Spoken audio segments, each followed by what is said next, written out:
For my design, I have chosen to break up the coaster into 6 equal parts, and I then fully developed one of those 6 sections.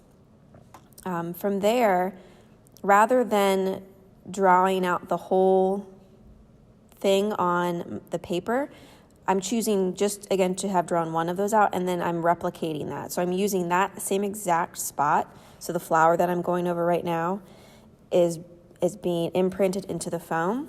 I'm using a really dull pencil point. If it's too sharp, it will puncture through the paper, and it could potentially puncture through the foam, which you do not want to have happen.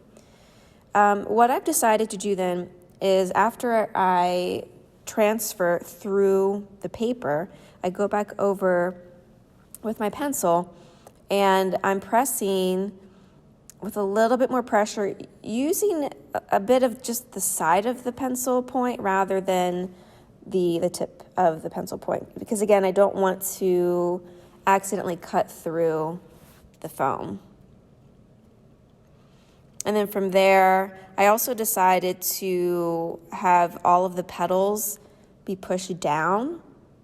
So I'm pressing, again, using kind of the side of my pencil to flatten those areas out.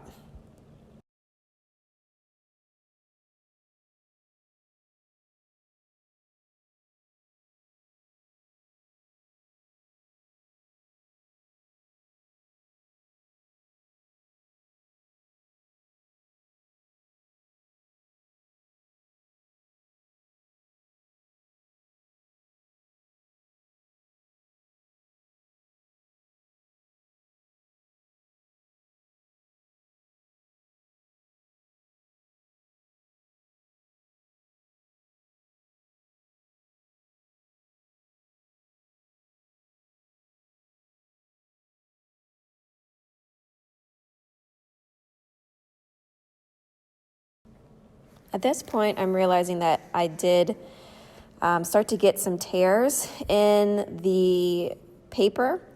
So just work with it. If you're realizing it's starting to get worn down, if you're using the same technique that I'm using here, it's inevitable it's going to happen because you're tracing and retracing over that paper multiple times.